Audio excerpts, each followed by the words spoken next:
I'm looking at my stream chat and hoping that people can see us.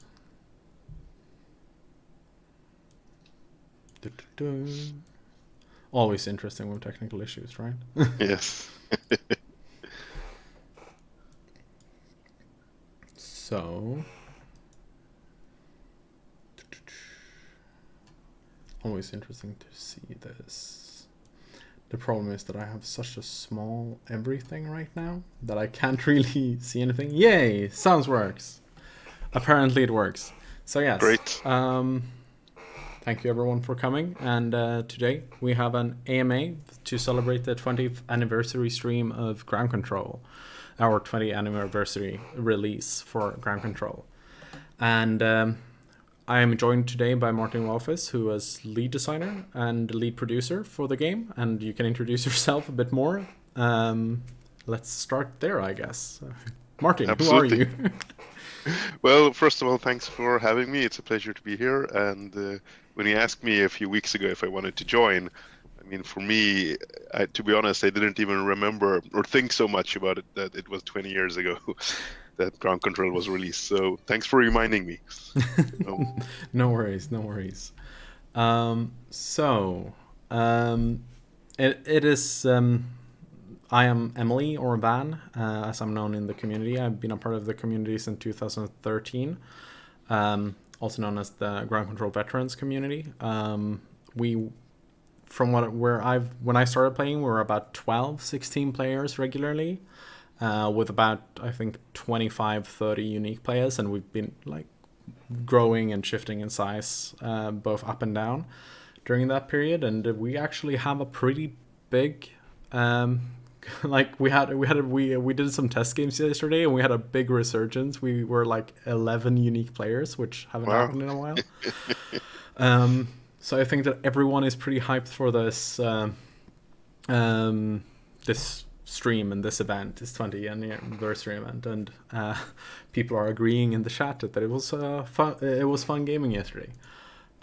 So I'm gonna start this off with some of the questions we have from the stream itself, or from the Discord itself, from the community. Mhm. And if you have any questions, if the chat have any questions, just write them in, and I will take them before, like, try to mix them up and go that way.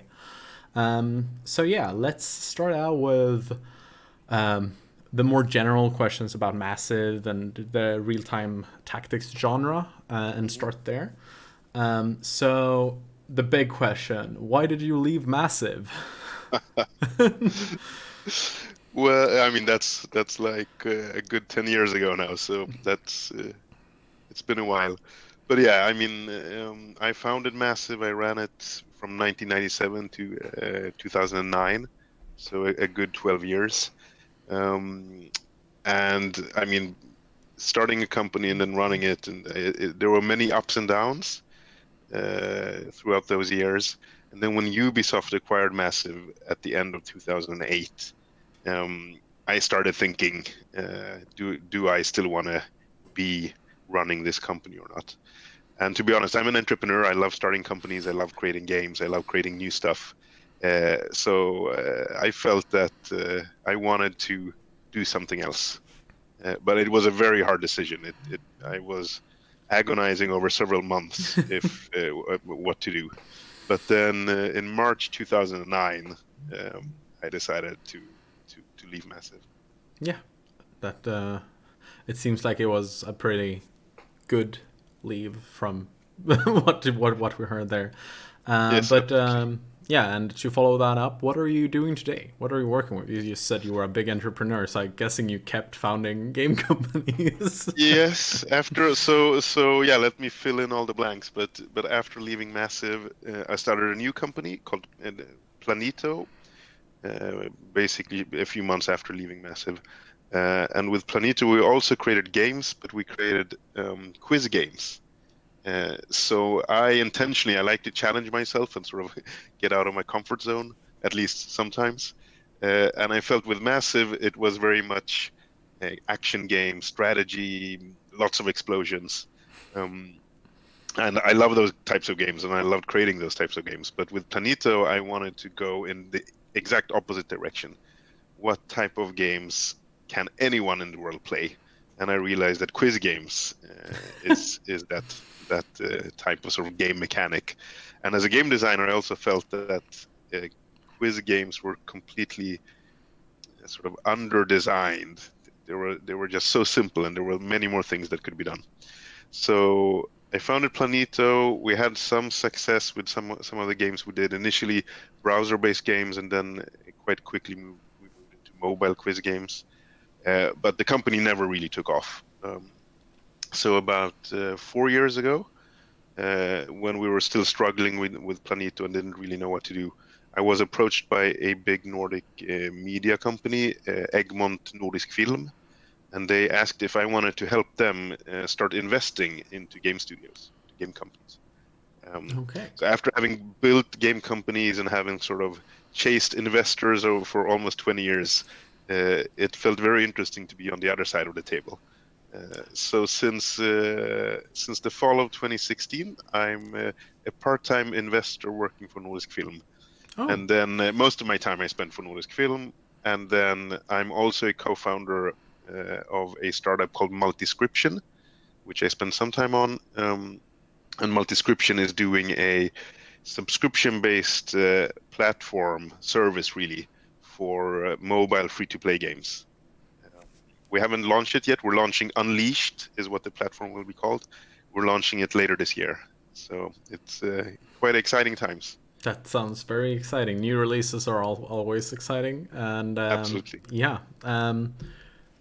I'm just like that's really cool. I both like quiz games because in Sweden we have quiz games that just blew up, the 13 prime time, whatever it's called, that Yes. blew up a couple of years ago, and I'm like, oh yeah, that would have been that would have been great to get in on.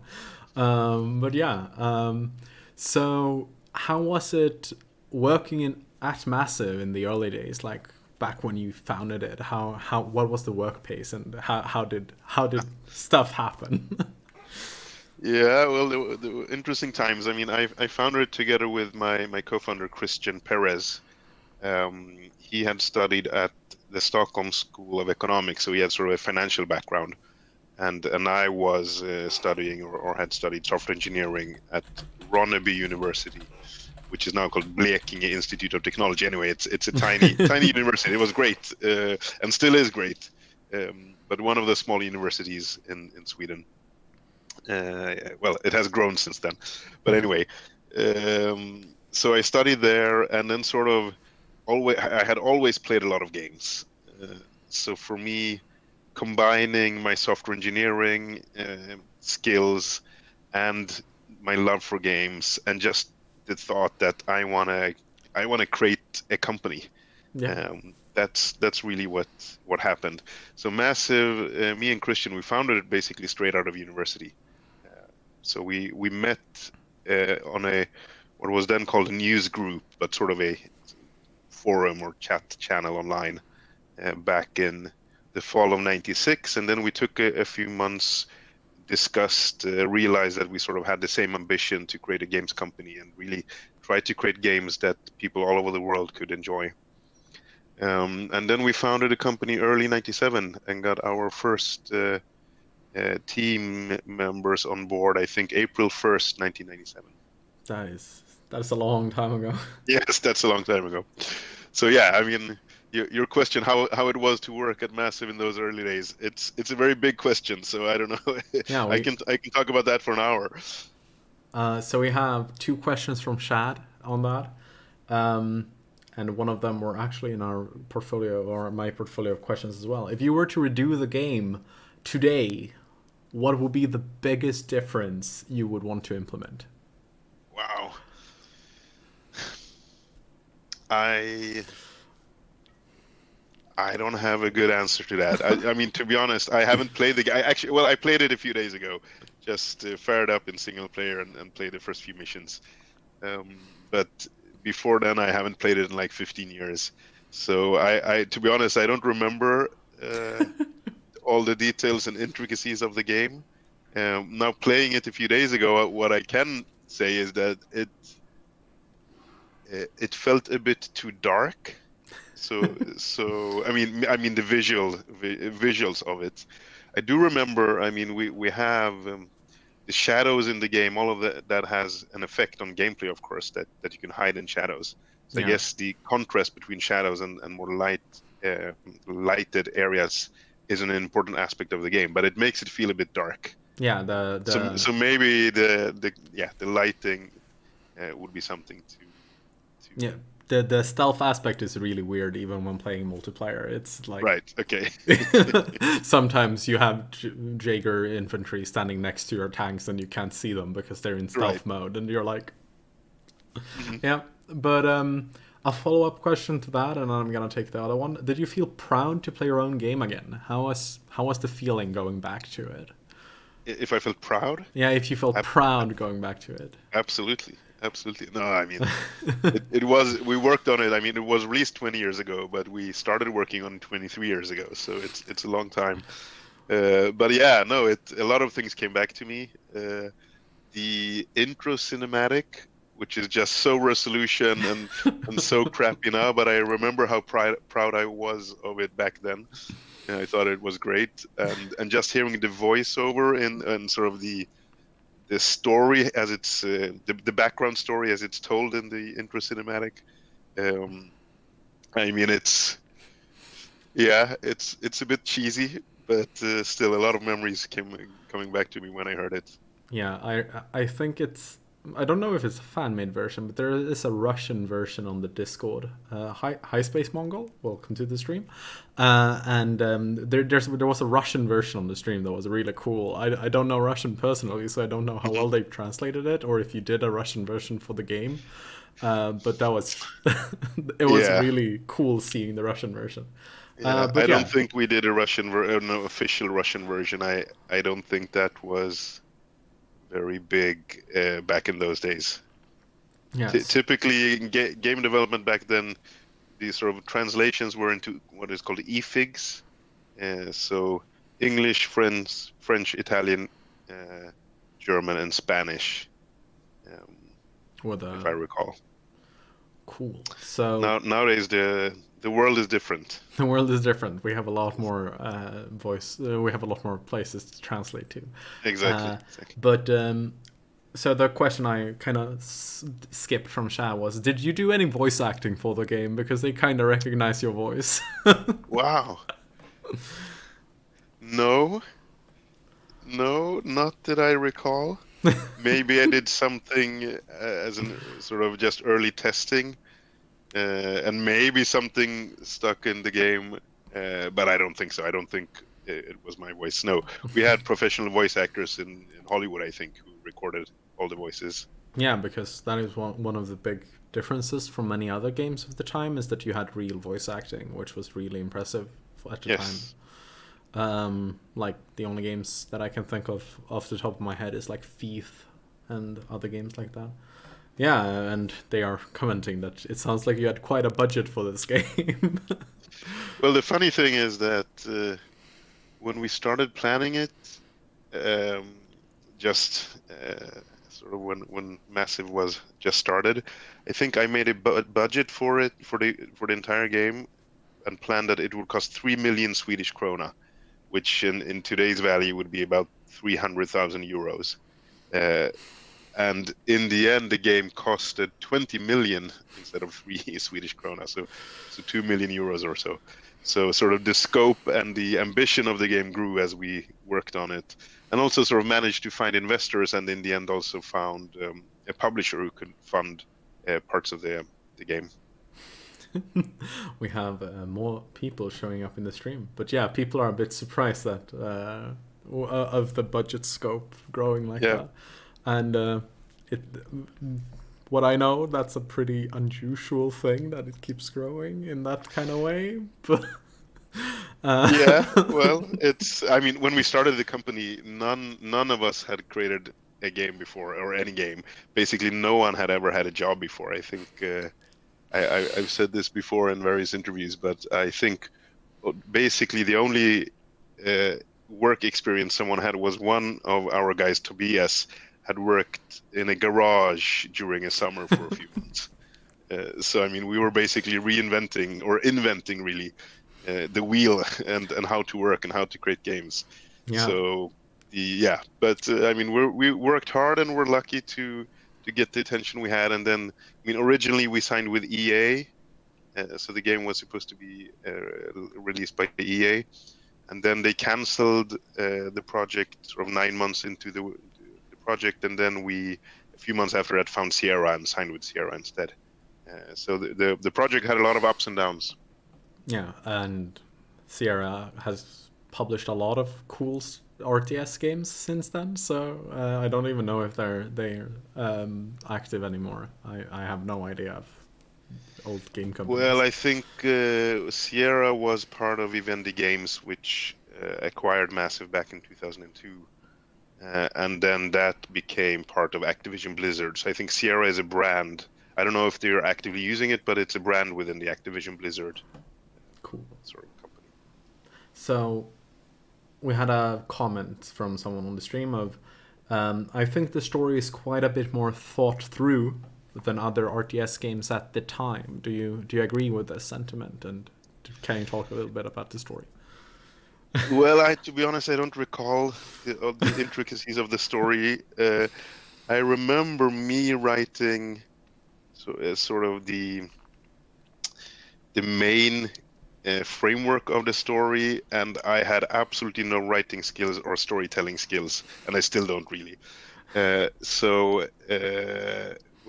quite early on, really early on in Massive's history, we hired Henrik Sebring, who was game designer together with me on the game, and he helped flesh out the story much more. And then we also hired as a freelancer. We had I think it was an American guy who was much more of a story writer and really helped us create a story out of it. But I recall sort of thinking that the whole corporations versus New Order, that was something that we came up with quite early on. Yeah, and I remember playing this as a 6-year-old girl and just sitting there and being like super excited about all the weird talk about Xeno facts and the artifact stuff. And I'm like, oh Yes. my god, this is so exciting. There's gonna be like aliens in the next game. And then I played Dark Conspiracy and there was not that many aliens. So But yeah, so let's let's yeah, the 3D amazingly still holds up today. Have you had anything to do with the design choice of how you made the 3D models, or like how you worked with 3D? well, I mean, we had a fantastic team. So really good artists worked on the project. So no, I mean that's all the art is because of their great work. No, I don't know what to say. I mean, the idea from the beginning was to make a 3D RTS. I think we were really the first one. Maybe there was some other RTS that came out right before, but no, the idea, basically, the vision for the game really was that I wanted to see. So I had been playing a lot of Command and Conquer and Warcraft 2, and I felt how cool wouldn't it be if I could see a soldier pick up a grenade and then throw it at a building and it all exploded. So really the inception of the game was very visual and sort of 3D. Wanted that experience. So I'm gonna remember to say the name of the people asking these questions from now on. But Space Mongol is asking if how did you come up with all the unit designs for the game and the art style for those? Did the game have different style of units and art in the early stages, or did you get a very good grasp on it early on? That's a good question. Though I don't remember. I mean, this is not really an answer to that question, but I can say this. When we finished the game, basically 3 years after we started the project, and originally, like I said, we thought it was going to cost like 2-3 million Swedish krona, and we thought it was going to take a year to build, and then it took 3 years to build. Uh, but when we finished the game, I think sort of our postmortem within the team was a realization that every part of the game that we had redone every part of the game at least 3 times during those 3 years. And sort of our conclusion was that okay, but now we're more experienced game developers. So the next game we're gonna make, we're gonna do everything right from the beginning. And then as I've created more games throughout the years, I've just realized that that's not how it works. Just iterating is a very important part of game design and game development. So Yeah. it's rather to do more iterations than 3 and make them quicker. That's really the secret to great game development. Yeah, definitely. I entirely agree with my game design and research background. So yeah. Yeah. I can't speak right now. A question from Spookyoof. Would you happen to know how much Rebellion bought the ground control IP for, and if the source code is still around somewhere? I have absolutely no idea what they paid. I'm glad they picked it up and still sort of have it selling and still notice it on their webpage. So it seems like the ground control IP has a good home with Rebellion. As for the source code, I mean, I'd love for them to release it. I can see if I have any connections at Rebellion and see if it's possible to ask them if it's possible to release it. I mean, it's 20 years old, so what harm can it do to release it? It would be great, absolutely. Yeah, well, the entire ground control veterans community would be ecstatic at that, because then we could start like updating the models from back end and Yeah, do all the cool modding work that we want to be yeah, doing. And I think that is one of the big ones that is like that the entire community has been like burning for. yeah, And I yeah. just But let's see realized if we can ask. I have Sorry, go. forgotten to record up to this point. So I'm just gonna start the recording here. So now we're recording. This is kind of cut off. We're about 22 minutes into this AMA, and now we're recording. And this is going to be put on YouTube from now on. So any of the good questions we've had already is unfortunately missed. And I'm sorry for that. That was my mistake. But yes. So Martin Walfisz here on answering questions about ground control and his time in Massive. And we're getting a lot of questions now. Casa45X asks, did Sierra put you under any pressure to release the game, or did you have everything exactly as you planned when you released it? So let's see if I recall the timeline. So we started working on it in the spring of 1997. Then in the summer of 98, we signed with EA. And then in the spring of 99, it must have been, they canceled the project.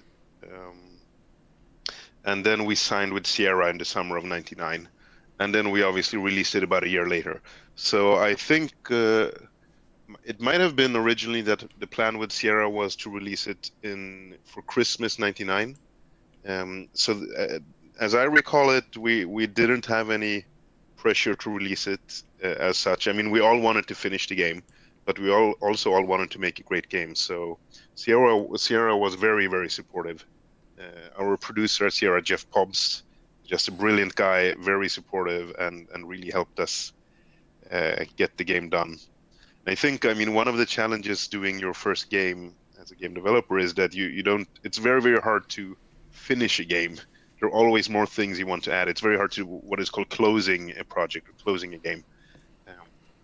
So we got a lot of help from Jeff and sort of figuring out what is the scope and not just do feature creep and add more and more stuff. Which how do we tie the bag together exactly, at the end? Exactly. Yes, and I'm sure we had a lot of feature creep, but in the end, I mean, it became a good game. And it did come out.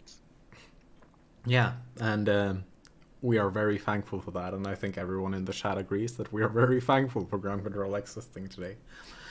So Mind PT first says hi to both of us. I'm guessing, and not just me, but hello, and is asking. One of the first games I bought as a kid was a bundle of Homeworld 1 and Ground Control 1 together. My top favorite RTS games. We've seen HD remastered versions for Homeworld, and Homeworld 3 was announced last year. How would you fancy seeing Ground Control 1 with today's graphic? Well, that would be fantastic. I'd love to see it. I mean, it's I'm sure some parts of the gameplay also needs a bit of polish, but of course, having visuals of today and sort of that fast-paced tactical gameplay that the game has, that would be absolutely fantastic. Having squads with skill shots, with actual skill shot indicators, would be fantastic. Yeah. So you know when you're gonna hit a rock and not your target and stuff like Yeah. that. But Spooky mentions that the old graphics has sort of a charm to it, and yeah, I'm getting suggestion to just rip the thing off Twitch later, and I guess I'm gonna do that. Good idea. So, would you happen to know anyone from the art team would still have concept art from Ground Control? I'd really like to see some of that from my cross-section images. This is Space Mongol, the person who has done all the cross-section images. I saw some of those. They look absolutely amazing. I'm so impressed. Space Mongol, you said? Space Mongol, thank you. It was fantastic seeing those sketches or sort of cross-section art. Absolutely amazing. But yeah, so if anyone still has some early concepts, I have absolutely no idea. I mean, Massive has moved a few times as a company. We started in Ronneby, a small village in the sort of southeast of Sweden, and then after a few years we moved to Malmö, and then Massive has moved around a few offices, and I'm sure, unfortunately, a lot of stuff like that got lost in various moves. Yes, that is very unfortunate with it getting lost. And Spooky Oof is telling you to join our Discord. I personally know you're already snuck in there somehow. So, Yes. if you want to reveal who you are, pin yourself in the Discord, I guess, right now, if you have the window. Yeah, absolutely. Where, in what channel? General? I guess general works.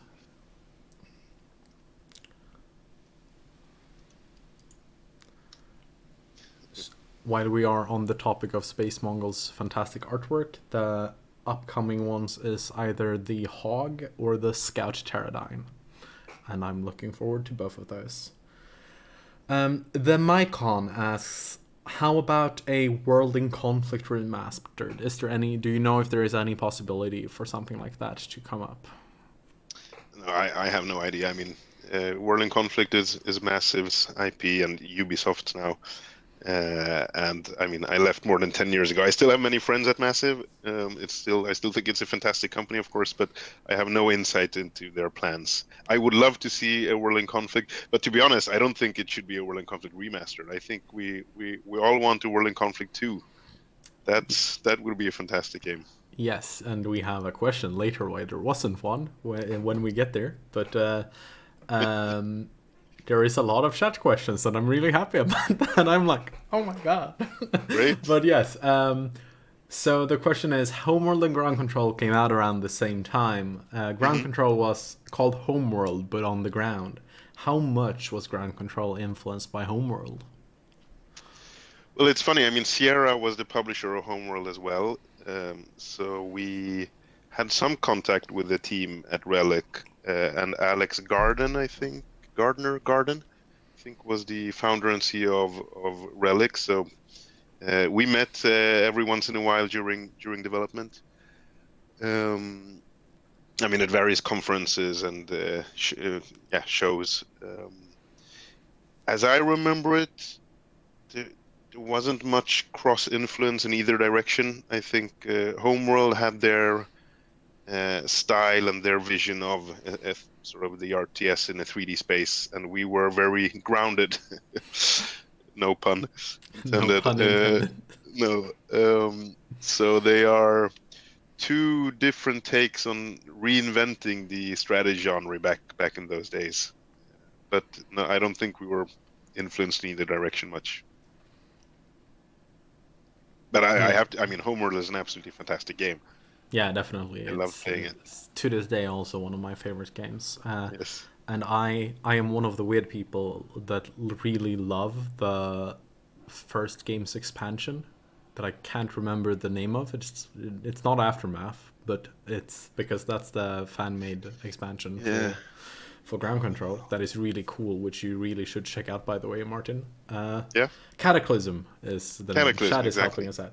And I really loved Cataclysm, and everyone else is like, it wasn't that good. And I'm like, I love Cataclysm. But yes, let's see where we were in questions. Cost of 45X asks, were you involved with World in Conflict? World in Conflict. Yes, absolutely, absolutely. I had sort of a similar role in World in Conflict as I had on Ground Control and Ground Control 2. So, sort of, I mean, I was CEO of Massive, but very much involved in the game development, trying to have sort of the wider creative vision for the project. Not really into any game design details. Well, I was involved in some details, but we had fantastic, and Massive still has fantastic game designers who were doing all the detailed stuff. But yeah, so it was me, and the lead game designer for World in Conflict was Soundboy, Magnus Jansen, aka Soundboy.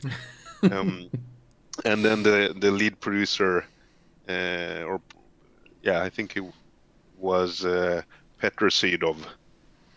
So the three of us really guided the project to what it became.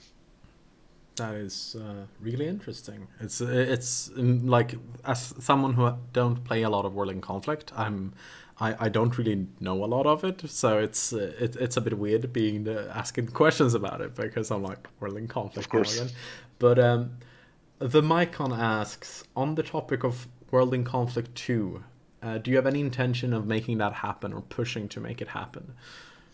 Well, I don't have any influence anymore when it comes to that. It's Massive's IP, Massive's franchise. I mean, as a gamer, and obviously as someone who was involved in the first game developing it, I'd love to see a second game, but you'll have to ask Massive or Ubisoft about it.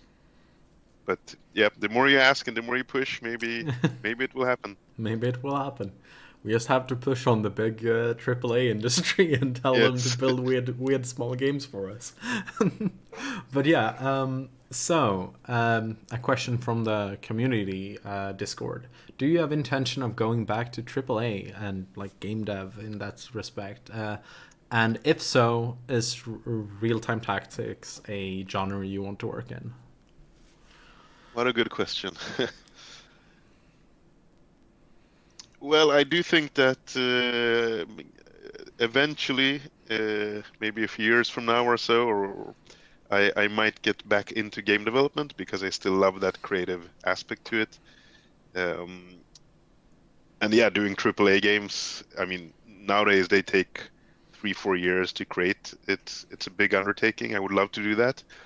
Um, I'm not sure if I sort of could wish or had a complete any choose freely. I'm not sure if I would do a real-time tactics game. Maybe, but I love a lot of different genres and a lot of different games. I love shooters as well, even though I'm not as fast playing shooters as I used to be back in the days. So I love it. Right now I actually love Overwatch because there are so many different characters, and some of them, like Reinhardt and a few others, can be played even though you have a slow brain.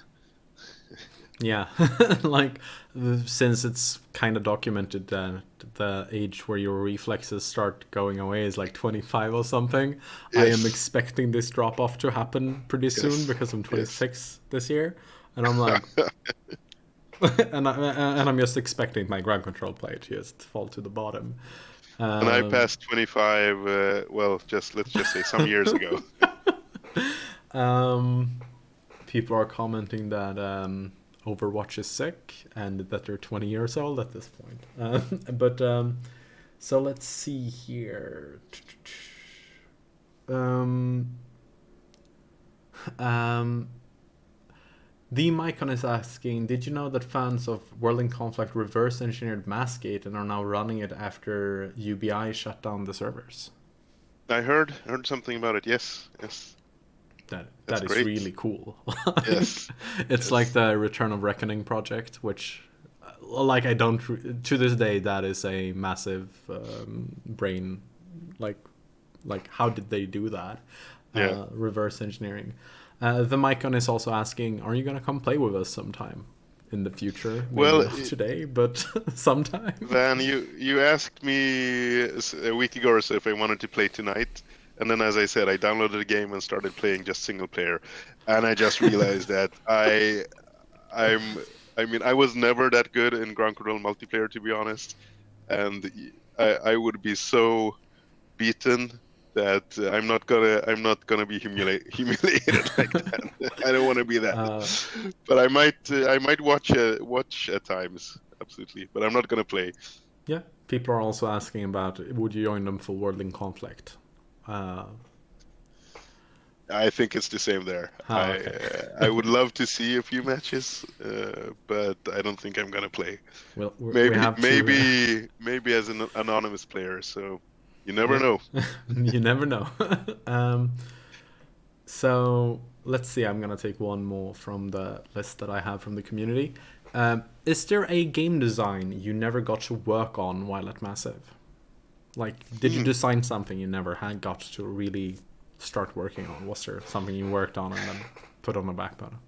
I mean, when we founded the company and started working, we were very focused on these action-oriented strategy games, the real-time tactics or whatever we want to call them, action RTS. Um, and then I think after Ground Control 2, we all felt that we wanted to try out other genres. So we actually started doing a first-person shooter prototype. What was that called? I think we had a project name. We called it Springtime or I'm something gonna like have that. to. One second. You can keep talking. I'm just gonna have to close my Okay, window yeah, no because I worries. hear music from the outside that might be Yeah, interfering with the mic. yeah, but yeah, so we started doing a first-person shooter prototype, and that was definitely a genre that many of us at the company loved playing and would love to have created a full game. I mean, I think part of what we did then was sort of what became the embryo to the Division, even though that's obviously a third-person shooter game more than anything, or RPG or whatever you want to call it, action. Well, not really RPG, MMORPG, third-person action. Yeah, it's it's a lot of genres. Like that's Yes. one thing realized when talking about massive games in particular is that they're really hard to genreify. Like whenever I was trying to describe Ground Control 1 to people, it was like, Mhm. so it's an RTS MOBA deathmatch game Yes. with tank squads, and you have 13 champions instead of one, and they do stuff. And a lot of people get a bit scared about it. But Costa 45X asks, did Sierra push you to release an add-on, or was it only your decision to make Dark Conspiracy? Were you happy with the results of Dark Conspiracy? Oh, what a good question. I think we were very happy that that the expansion was made. I think we were feeling that we didn't want to create the expansion, and Sierra absolutely respected that. And then together with us, they found High Voltage Software who did Dark Conspiracy. So I actually I haven't played Dark Conspiracy in probably 20 or 18 years or something. So I don't recall much about it. But all I recall is that we had a great relationship and the collaboration with High Voltage. They were a great bunch of game developers. Definitely, it sounds like it, and we actually play Dark Conspiracy still sometimes. It's a smaller part of the community, Hmm. but there are some new units that I love. The Raider Pterodine is my baby whenever I play this game. It is the best thing to play with, and let's see here. Um, GC Knox asks, were there a reason the net connection in ground control is so messed up? And by the way, thanks for the game, man. Well, yes, there is a reason. It was the first game we ever created. So, I mean, we had and Massive still has fantastic engineers. Uh, but of course, we couldn't get everything right. And as I said, I think every part of the game was redone 3 times. So I'm sure the network code was redone 3 times as well. And yeah, it was a learning experience. It Yeah. it worked good enough, but maybe not perfect as it should. Yeah, and after the dedicated servers were taken down, I can tell you that it's been an uphill struggle to play Yeah, sorry every about night. that. But But it's a good point. I think I mean, the game was very much built to have dedicated servers as such. I think it was, now we're getting into technical details, but it's maybe one of the few still, or at least one of the absolutely first, if not the first, client server based RTS games. I think Warcraft 2 and Command and Conquer and the others were peer-to-peer based. yeah, Warcraft 2 was peer-to-peer. They didn't get Battle.net until the expansion. Exactly, and even with BattleNet, I think the most of the, if not all, sort of the technology behind it was still peer-to-peer. Anyway, Yeah. it doesn't matter. But yeah, I've we were following with ground control. We were to some extent following the shooter formula and the dedicated servers and client server based technology because it was so action oriented. Yeah, the action part of the game is fantastic. I love that, and it wouldn't be the same with peer to peer because then someone would have a major advantage every time you play Yes, it. yes, exactly. So Space Mongol asks, how was working on Ground Control 2 compared to Ground Control? The ground control one was a great project. I mean, as I said, first we thought it was going to take a year, and then it ended up taking 3 years. But there was a lot of passion, a lot of learning, um, a lot of yeah, just sort of people, everyone on the team, just realizing that wow, we're real game developers. uh, and then Ground Control 2. I mean, we after Ground Control Massive as a company, we had some hard times. We were running out of money too fast. And didn't really know how to survive as a company. And then Vivendi Games, Sierra, acquired us back in 2002. And then a big question was, what game should we do next? And then we decided to do the Ground Control 2. But that was in many ways a much more difficult project. I remember, I mean, just figuring out how to save the company, and then, like I said, in the end, Sierra buying it. I sort of had about 6 months after that, I was just very low energy and didn't have much focus on creating good games or a good project or a good company. And I think parts of the team was also low energy. And we were a bit afraid. I mean, Ground Control had done okay, and obviously it reviewed really well and it sold okay. Um, And it's but we basically were a a bit, cult classic in game yes, developer yes. circles. Well, Like every game developer I know that I talk to know about the game, and it's like it's a baby, but yeah. so But I think for Ground Control 2, we were just afraid that we had gone too, innovated too much. So I think maybe a bit too much of the design for Ground Control 2 came out of being worried rather than just sort of open-mindedly thinking where we should go next. So I think we looked at, okay, how can we scale back some of the action parts of the game and add more traditional RTS parts? And I mean, I think Ground Control 2 is still a great game, but it wasn't as innovative as it could have been, and in many ways, Ground Control 1 is still a better game. yeah. To me, Ground Control 1 is the better game. I haven't played Ground Control 2 since it released. It was my birthday gift that year when it Uh, released, and I was a bit disappointed over the problem with like squads being removed, if I remember correctly, yeah, yeah, and that you could drop in more units during campaign missions. That was a big letdown to me because it took away so much of what made yes, ground control. yes, Um, yes. No, we but did the some design music, changes too. The Oh, music go was ahead. fantastic in the game. Like Absolutely. to this day, I think that both Ground Control 1 and 2 has some of the strongest music in RTS that I've seen. It's only StarCraft 1, and that's because to me because it's so StarCraft 1 is so memorable, but Yeah. it's No, no. It's Ola Strand is the composer and who did most of, if not all of the music and sound effects for both Ground Control games. And he still works at Massive today. He's done a lot of stuff for World in Conflict and The Division and everything. So he's a great, great composer and sound designer. yeah. Um, we have two questions on the way now. One that is a follow up to this, which is the first one, which is also on the list of community things that was gonna come later, but I'll take it now. From Casa45X, why is there no save states during the campaign? Was it intentionally designed that way, or was it an oversight?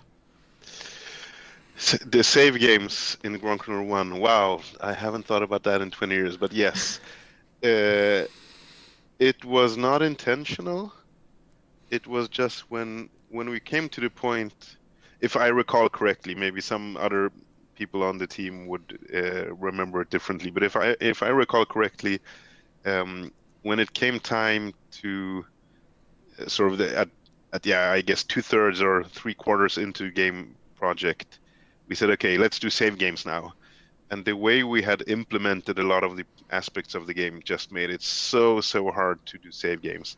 So I think we had an engineer or two spending months trying to get it to work, and in the end, we just never got it to work. Didn't it work in Dark Conspiracy? Did we get it to work later on in the expansion? I don't recall. But yeah, the technology for saving just we couldn't make it work. So I guess then we just said, okay, that's part of the design then. The most common way to fix unintentional problems is saying it's part Yes, of the design, I guess. exactly. Um, and Casa, feel free to ask any more questions. It's really interesting questions, and I love them. But yes, another question from Snissel. I think Snissel asked a question earlier, at least. I heard World in Conflict was originally planned to be Ground Control 3. Is this true? No, not as I recall it. After Ground Control 2, we in the team and together with Vivendi Games, we felt ready to move on to something else. So I think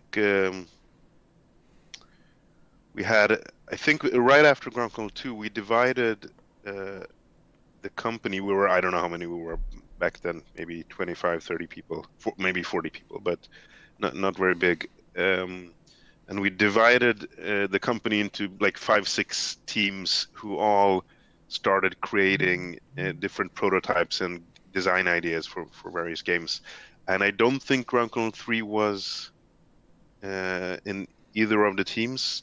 And then quite quickly, it became apparent that World in Conflict, it took sort of some learnings, obviously a lot of learnings from Ground Control 1 and Ground Control 2, and sort of the core mechanics to some extent from Ground Control 1, and put them into a different setting, a setting that we thought could uh, a bigger audience could be interested in. So I think it didn't take many months, maybe 3, 4 months, maybe a bit longer, but before we all decided, yeah, World in Conflict is the game we should do. Cool, cool.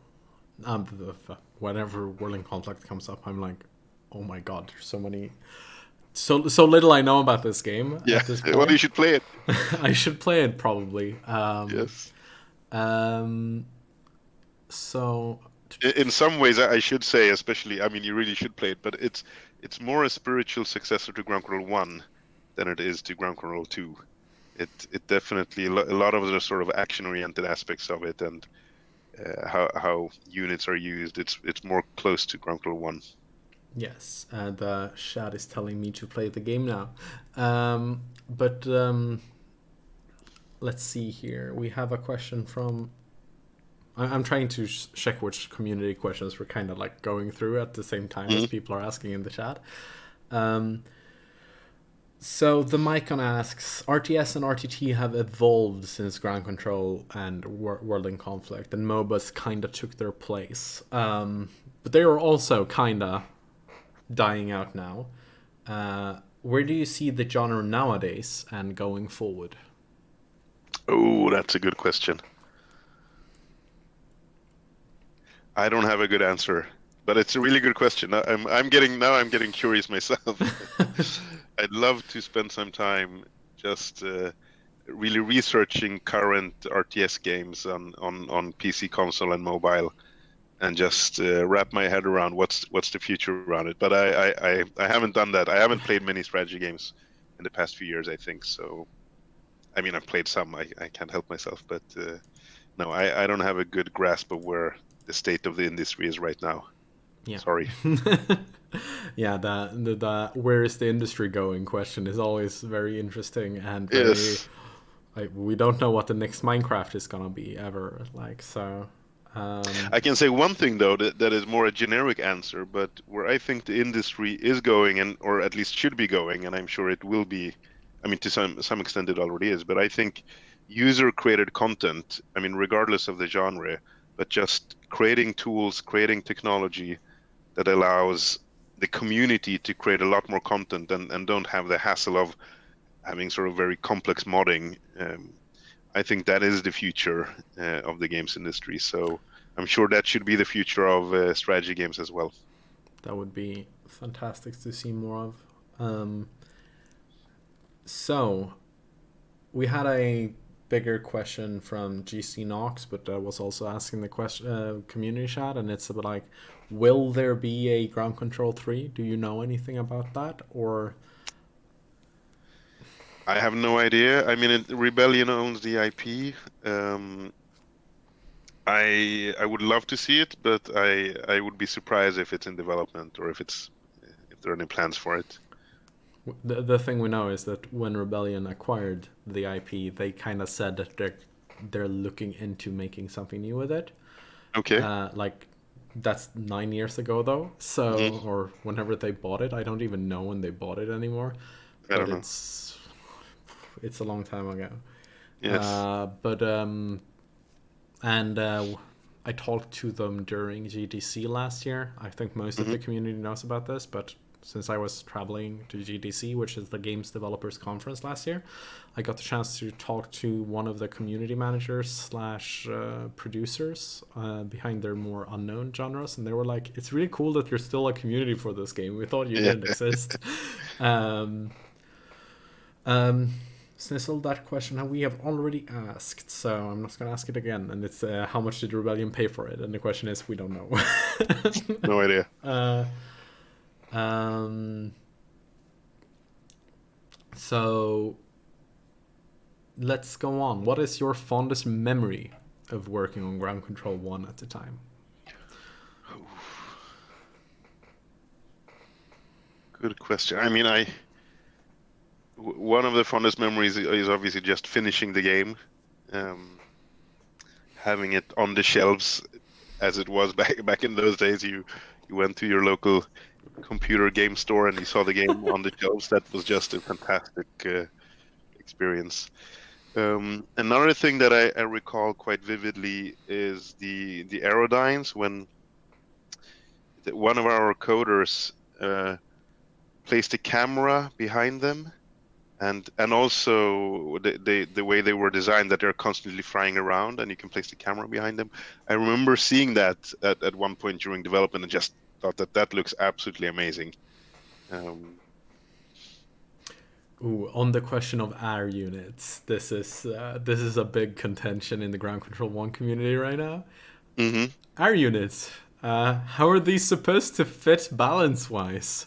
Like both air units and anti-air units are such like if you bring air units and your opponent doesn't bring anti-air, Mhm. you lose. Yes. If you brought anti-air, all of their air units are useless. Yes. What did you do with air units? Why air units? Rock, paper, scissors. No, Yeah. I mean, I have no idea what sort of the design thinking was behind the balancing back then. I do remember that we did to some extent think rock paper scissors, that some units should sort of neutralize others. But yeah, I agree. The if I recall the the anti-air, it's very, very powerful. It's impossible to fly into anti-air with Aerodynes and survive. So I guess you just have to take out the anti-air first with the ground units. Yeah, it's a very much a like if you bring air, you have to like hide them on the high, Yes. like on the edge of the map where nothing can reach them until you are sure they don't have any anti-air left. Yeah. So Spook Youth is let's see. Spook Youth is asking. I'm trying to phrase this question without it being weird. Is there a possibility for you to find out how much they bought it for? This is very much a thing that we're looking for information on this because people are Okay. interested in like trying to buy it out and get this thing going, but Right. it's very Well, much. to be honest, I don't think the price they paid whenever it was 10, 12 years ago matters. If the question is, can the community buy the game from Rebellion? That's a different question than what they paid 12 Yeah. years ago. Yes. And it has to be asked Rebellion. And to be honest, I'd be surprised.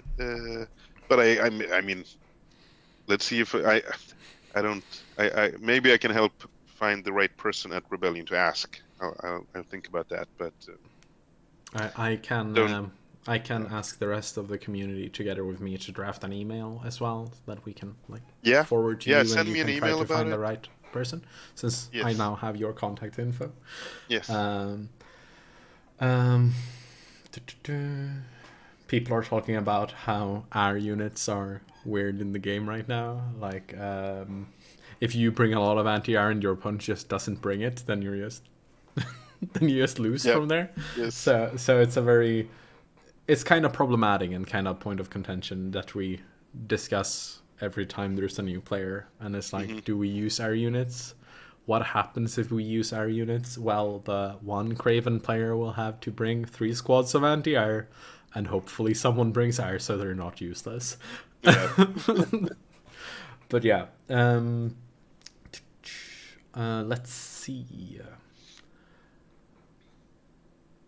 So this is a personal question of mine. In today's more competitive market, with esports being such a big thing today, do you think a game like Ground Control or a like remastered, very polished version of Ground Control would have a chance as a sort of esports game or the more competitive esports scene? Because it Yes. has yes. It was a yes or no question, but Yes, it but was a yes. yes or no question, but Yes. No, but I think what we pioneered with ground control and really the multiplayer aspect of it and the action-oriented aspect of it and the way it's much more focused on the tactical aspects of a battle. It would perfectly fit esports, absolutely. and with like I know that as soon as you know the game, it's amazing fun to watch like spectator matches and stuff. But Yeah. it's the like gap of knowing what the hell is going on the screen, which is kind of the problem right now with getting new people understanding why was it really cool that someone just blew up a squad of tanks with mines and stuff like that. But yeah, let's see. Chat, feel free to ask any questions. We have maybe a minute left. I don't think I have any more community questions on my list right now. I had a lot of questions from. I'm gonna check my Discord, so this might pop up my Discord on. Yeah, this was on the wrong screen. Let's move it here. There was a lot of questions from a member of the Discord channel that I didn't really know what to do with right now, but because it was not sectioned very well and I didn't know how to rewrite them. But I can see if I can find them real quick. Yep.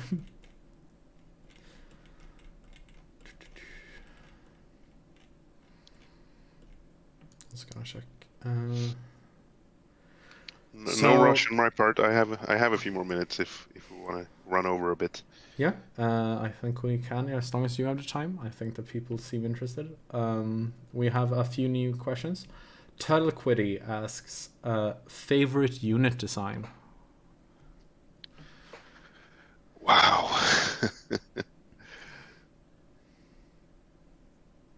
Ah, I mean, I fondly remember the Jaegers, uh, but I mean, unit design from what aspect? Visual or gameplay? Yeah, right, Yeah, from a gameplay perspective, I love the Jaegers. In yeah, competitive, like you can use them in so many different ways. yes. Like in multiplayer, it's amazing. Oh yeah, that is a very good comment. Cost of 45, and let's see, we had another question before I go crazy. Justinian3 asks, why did OND get the overpowered invincible energy shield so Cray didn't? Good question. I don't remember. I mean, it's again, we were a bunch of guys creating our first game, so we were not experts at balancing, and I guess we just brainstormed how can we make the two factions different, and but yeah, having the shields might be a bit too powerful. Yeah, their shields have been like OND is so powerful. Craven is a Yeah. very good support faction, but if you have three players on your team, you want two Hmm. of them to be OND, or three of them, and then you want one player to be maybe Craven. Yeah. Yeah. um, Uh, um, then we have Cosa45X had a comment about the Templars being women was really cool, and this must have been one of the first representation of infantry as women in hmm. a RTS game, pretty much ever that I know of. Maybe. Yeah. I think that Warcraft 2 archers were also women. Was that like, did you, was it, now you're not an artist and I'm asking this based on this comment, was it like we wanted to add more women to the game, or was it just this is a really cool design with sneaky Templars with backpacks with rockets on them, and you went with a woman model for that? Or Huh. do you Good know any of question. the thought behind the concepts? Well, if I recall, I think we absolutely discussed that. I mean, in real life or a sort of history, wars are fought between men typically, and I remember talking that we that's not how we wanted to depict war in our fantasy universe as such or sci-fi universe. That we wanted it to be both men and women involved. So That is very noticeable with yeah, the amount of female voice actors for the tanks. yes, Some of my favorite, the Craven Artillery Pterodine, is in my heart. It's all the voice acting for that is amazing. yeah, great. I also love. I think it's the drone. No, not the drone. The medium hoverdynes. The Are voice also acting for female. Yeah, those. Yeah, yeah, those are really great. yeah. Um, let's see. One thing that I can say, it's not connected to any of the questions, but the planet the fight is going on, right, is on Krieg 7B, right? Yeah, Um, and it's I just remember now. I mean, Krieg, Krig means war in Swedish, as you know, and I'm sure many others, of course. oh, So that's why we picked that name. And then 7B was the class I went to in seventh grade, 7B. So I mean, I had a great class, but I just felt it was funny to call it the planet Krig 7B.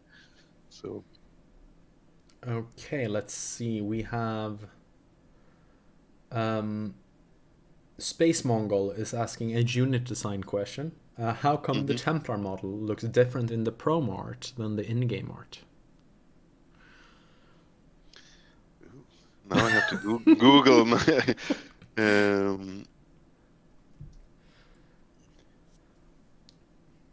um, I'm Googling now. I want to see this. Yeah, I don't recall. I mean, let's. Yeah, sorry. No, uh, no memory of that. I think we have one, maybe two final questions. And Costa45X asks, very curious now, did you have any female programmers on your staff? Or female programmers or staff overall, I guess. Good question. On ground control, well, I don't think we had female programmers. We had a few women on the team. One who was our working with the sort of PR and community management back. It wasn't called community management, I think, but yeah, sort of. And her name was Annie, and I think she was the original. I don't remember if she did the final voice acting for Annie 1, but she was the first voice for Annie 1.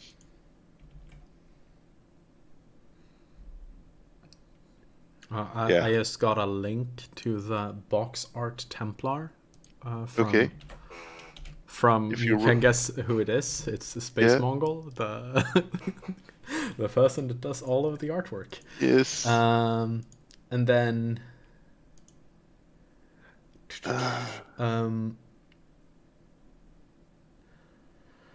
so let's see. We have 3 questions still in chat, and that I'm guessing those are the last ones that we are gonna do. If you have time for 3 more. Yeah, absolutely. Then the first one is from Ninja Prime 59, our one of our Prime map makers for the game, that has done 3 of the map packs that we use literally whenever we play, basically. Ninja Prime, I recall that. I think he was involved in the community in the early days. Ninja Prime, it seems to ring a bell. Were there any novels that were generated from the ground control universe? Warhammer 40k has generated a lot of novels. Would this have been something you would have done if you kept on producing? I don't think there ever was a novel. I mean, we would have loved to seen that, absolutely.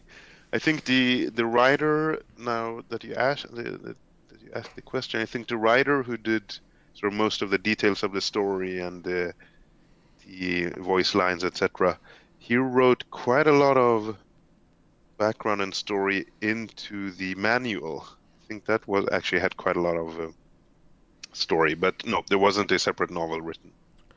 Spook Youth mentions that there was a comic, apparently. Cool. I had no idea. Oh, because it was, you're correct. I think in Germany,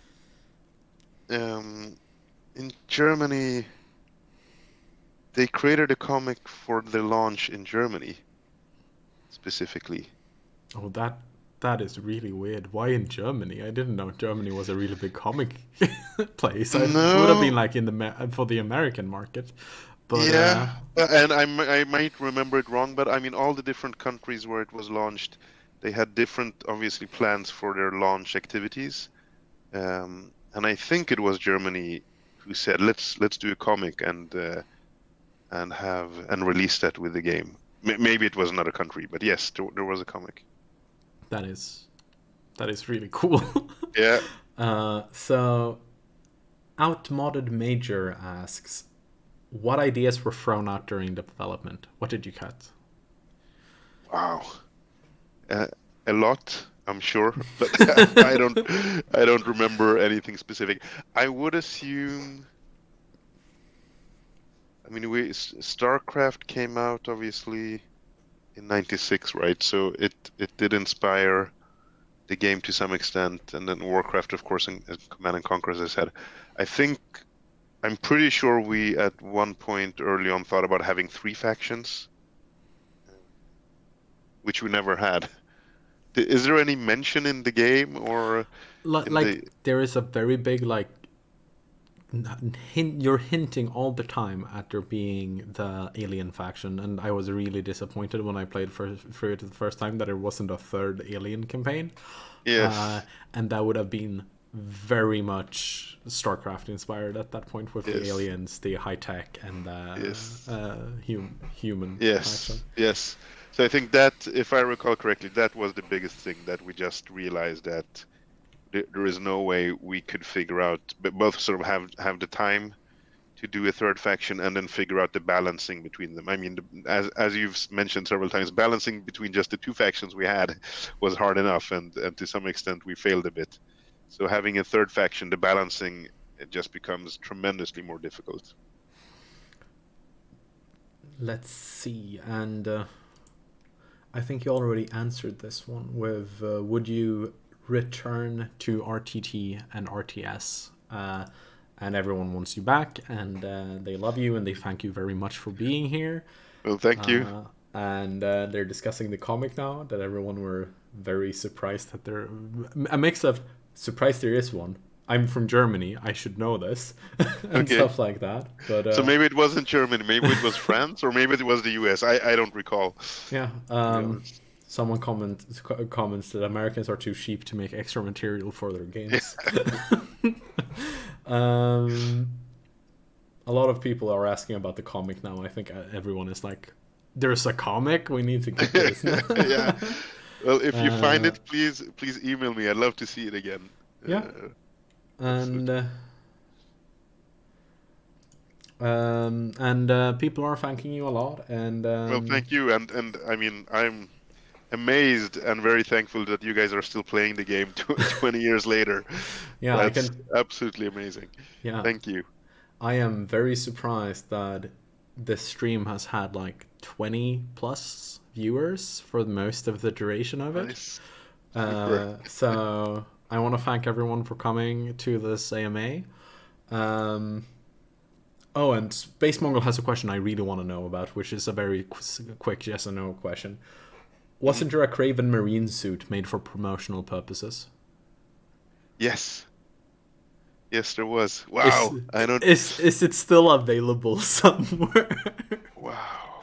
Because that would be really cool to see. Yes, but we did that. Where did that go? I have no idea. It might be somewhere in the basement of the massive offices. Yeah. People are asking how much they can buy it for now. So I think that the entire community have gotten a lot out of this. I thank you for your time. It's been amazing both getting to know you and know more about the game that we all love. And by the way, do you guys know, did SpaceX launch now? Or did they cancel it again? I don't know. I am very badly. I think they were supposed to launch it today, or the second try. Anyway, it's Turtle funny Quitty because says it exploded, and then Automotive Mater says yes, it launched, and then okay. Because it's funny. Obviously, ground control is the name of the game, but it's also the term comes from launching into space. Yeah. So it's funny. But yeah, I think that we're going to go over to playing some ground control. I will probably want to stretch my legs a bit before that, but I'm guessing that the rest of you people in the stream can fix rooms in Game Ranger by yourself. And Martin, if you want to watch some games and just hang out in the stream chat, I will throw you the... You have the link. No, never mind. So if you just want to check it out and watch us play some ground control... in the Twitch stream? Yeah, I'm going to use the same stream. I'm going to probably take a 15-minute break, drink some water, stretch my legs after sitting down for a while. And then I'm going to be back with everyone else I'm playing. And everyone is saying goodbye, and we will see you in the chat room, hopefully. Thank you, guys. Take care. See you. Thank you. Take care. Bye. Let me see. Gotta get my stream up.